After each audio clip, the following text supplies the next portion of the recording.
Welcome to Foreign Countries, Conversations in Archaeology with me, Ash Lenton. There was a time when archaeologists in all parts of the world were concerned with telling grand narratives about the past. In Australia, like most other places, there has been a refocusing on the diversity and complexity of the past. Today, I'm talking to Sean Ulm, Professor of Archaeology at James Cook University. Sean is the Deputy Director of CABAR, the ARC Centre of Australian Biodiversity and Heritage. I'm quoting now, CABAR is focused on using transdisciplinary approaches to tell a culturally inclusive, globally significant human and environmental history of Australia. So to talk about Australian archaeology's journey from grand narratives to stories of local level diversity, Sean is my ideal starting point. His career has followed that trajectory from a frustration with those generalisations to, in his words, high-resolution, community-driven research collaborations. We're going to talk about 4 different journal papers today, starting with a position paper in Quaternary International in 2013. Sean, can we start with that position paper, and can you tell me where that has led your research since then? Australian archaeology has been dominated by grand narratives, and by that I mean that we've actually got relatively few data points on the landscape in terms of where archaeological research has been conducted. And for the last 50 years, we've been writing syntheses trying to tell the grand narrative of what happened in Australia's deep past from those limited data points. And that goes all the way back to John Mulvaney's The Prehistory of Australia, published in 1969. And I became increasingly dissatisfied with the validity of those grand narratives. I just felt that they needed to be based on more robust evidence. And I increasingly felt that trying to tell the archaeological story of vast landscapes gloss over a lot of diversity and tend to homogenise a whole lot of different cultures and societies into a single type of trajectory. And of course, we know when Europeans invaded Australia in the late 18th century, they encountered enormous diversity in Aboriginal societies and cultures and Torres Strait Islander cultures and societies. And there's no reason why we shouldn't expect that kind of cultural diversity in the past as well. So the idea of that particular paper was to say, how can we grapple with the continental narrative and tell it in a more meaningful way? And I guess I was suggesting, is that the best way to tell a robust story of our continent and its people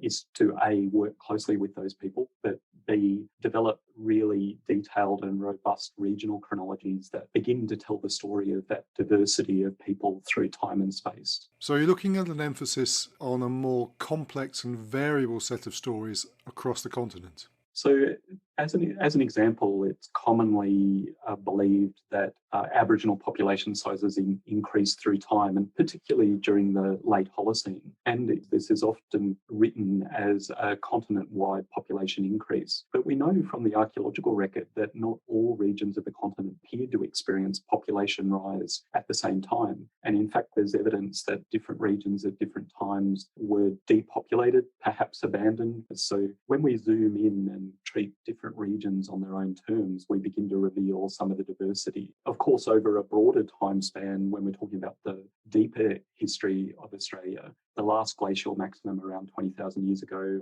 appears to have caused massive disruptions to Aboriginal populations across the continent. And perhaps large areas of the continent were depopulated and people may well have moved into better watered parts of the continent. Perhaps not entirely abandoning landscapes, but certainly depopulating them. So when we draw a line and say people came to Australia and population increased steadily, it actually hampers our ability to tell a more nuanced story of the human past. So taking a more localised view of human land use, and I'm thinking about your 2020 Holocene paper now on the Kayardild people of the Gulf of Carpentaria, how did you and your colleagues use specific techniques and strategies to understand the exploitation of the Wellesley Islands? When we want to investigate diversity in the past, we need to clearly understand cultural and environmental parts of the deep past and the relationship between the two. So by that I mean we need to understand human-environment interaction, to understand the meaning of patterns that we're seeing in the archaeological record, To give you an example, in our work with collaborating with Kydelt people in the South Wellesley Islands, we wanted to understand how Kydelt people came to live on those islands and how things changed through time and how they managed their land and seascapes using a variety of technologies, including fire technologies. But one of the fundamental environmental factors which conditioned Kydelt use of those islands was the availability of fresh water. So if there's no available fresh water on the islands, then the type of occupation of those islands might be quite limited or quite different than what we see on islands with permanent water sources. So one of the questions we wanted to answer was, when was fresh water available on those islands as they formed post-Holocene sea level high stand? And how did those freshwater sources change through time? And how did you go about that?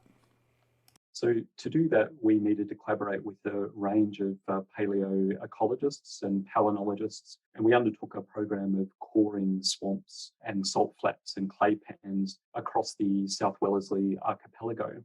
What those records showed us is that the freshwater sources that we see on the island today only began being created in the last 1,000 years. And in the pollen record, we see a very distinct change from salt-tolerant taxa to more aquatic taxa in those pollen records, which is denoting a changing landscape that as sea level decreases in the last 4,000 years after Holocene sea level high stand, we see the landscape prograding.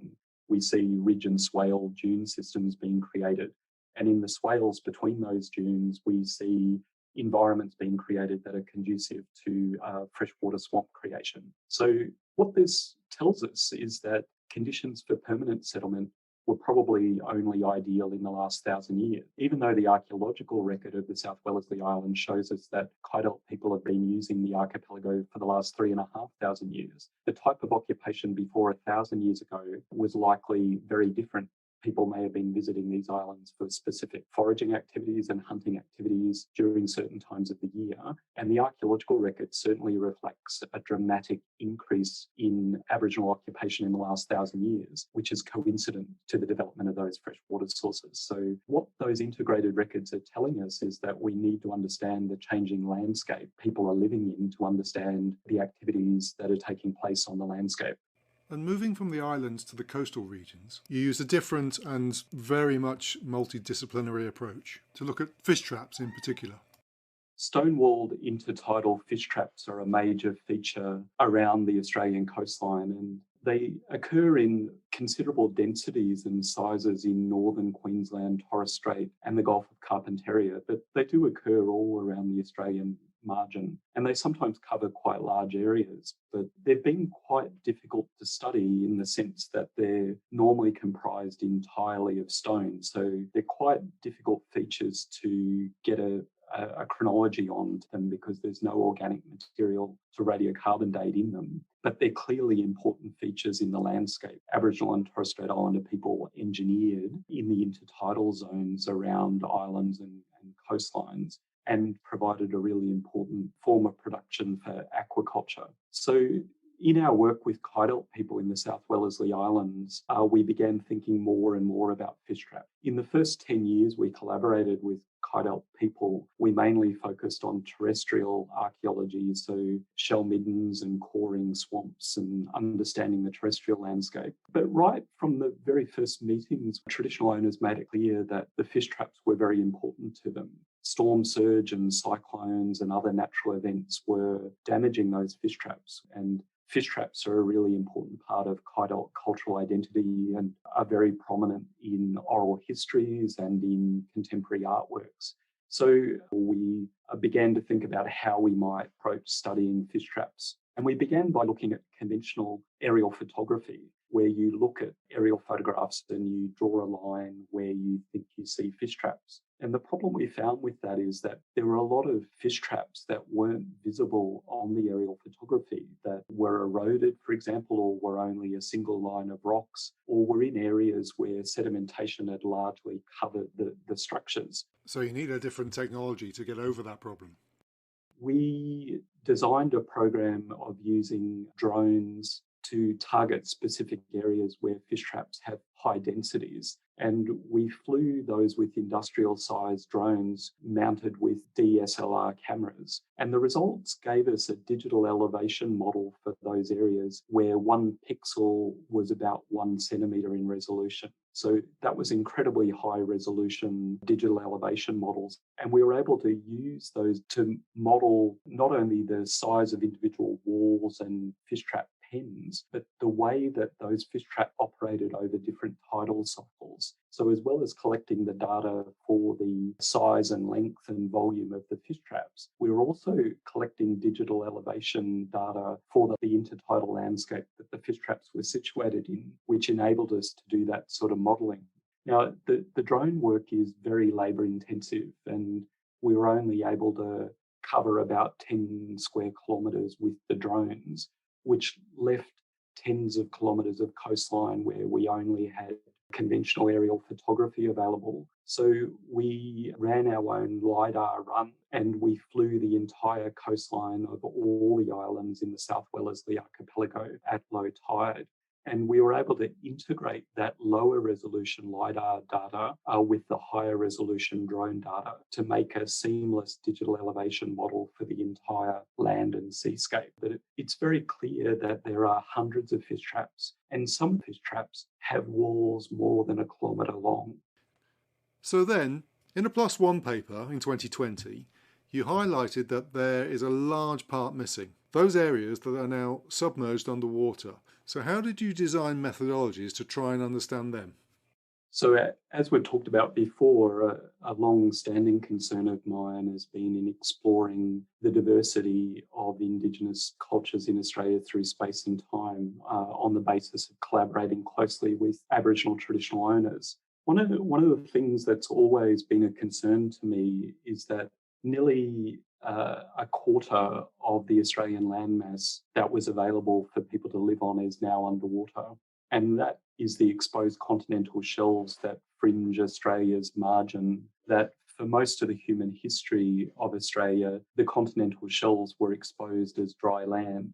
So over the last 17,000 years or so, sea levels have risen 130 metres in the Australian region. And those rising seas inundated over 2 million square kilometres of land around the Australian margin. And that submerged land was all lost.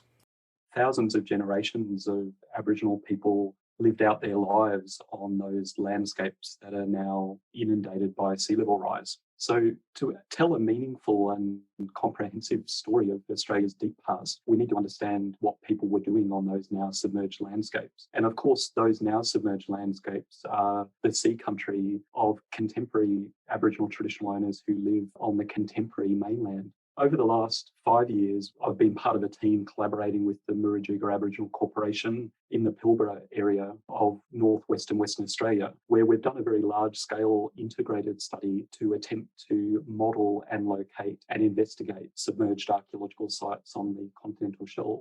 So to do this project was really a proof of concept of how it might be done in one particular area, but how a variety of technologies might be deployed in other areas around Australia.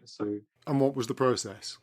We began pretty traditionally by looking at what the terrestrial sites were telling us. So, what are the archaeological sites on the mainland and on the islands of Murujuga, and how might the form and structure of those sites tell us what might have preserved underwater? So, as many people will know, Murujuga is famous for its rock engraving assemblage with over 1 million engraved petroglyphs on the rocks. But there's also stone arrangements and stone house bases. There's rock shelters and shell mounds and shell middens. And all of those different site types that are on the terrestrial landscape today have different survival potential underwater. For example, stone arrangements and stone house bases may well have survived inundation, whereas a thin midden scatter composed of shellfish may have a much lower survival potential. So we began by looking at those site types and thinking about what might survive best underwater and in the face of inundation. Then we looked at bathymetric charts and other things to understand how the landscape would have changed over time with rising sea levels. And we flew our own LiDAR runs using both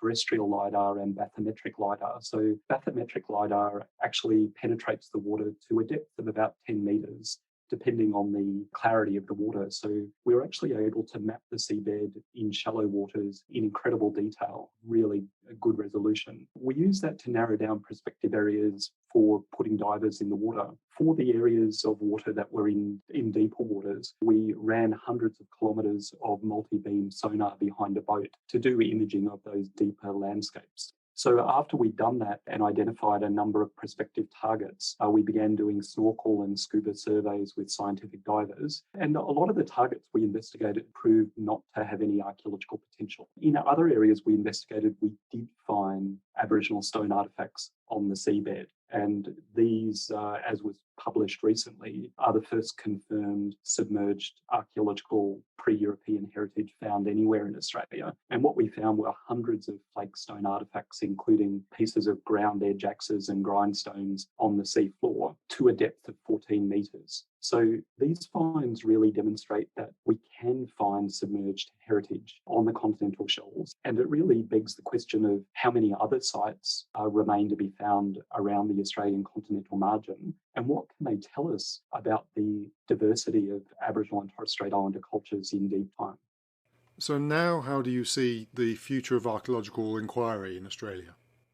So the future of archaeology in Australia, to me, is based on two things. Firstly, and most importantly, it's based on collaborating with traditional owners or custodians of land and seascapes, and that's got to really foreground anything else. The second thing is that the future of archaeology in Australia needs to be multidisciplinary. Even more than that, it needs to be transdisciplinary. I think we've even moved beyond the stage where we're simply harnessing a palynologist and a geomorphologist and a geologist to our studies and having the archaeologist pull all of those strands together to tell the story of a region or a landscape or the continent. I actually think we're moving towards a period where we're integrating those studies from the outset, not as independent disciplinary studies, but as harmonised studies in an overall program of research, where we're actually developing new transdisciplinary methodologies of how we can use all the paleosciences together to address some of the wicked problems that we have in the future. So what's the potential of that? To give you just one example of that is how we can use the past to understand the potential impacts of climate-driven sea level rise in the future. Certainly the questions that I most often hear traditional owners and custodians articulating are about land management and are about caring for country and are about working collaboratively on, for example, how old people in the past manage their landscapes and how we might adapt those technologies for future landscape curation and management. Now, to mitigate the impacts on cultural heritage in the coastal zone in the future, we really need an understanding of how sea level changes in the past have impacted coastal landscapes and driven changes in coastal environments. So what's needed?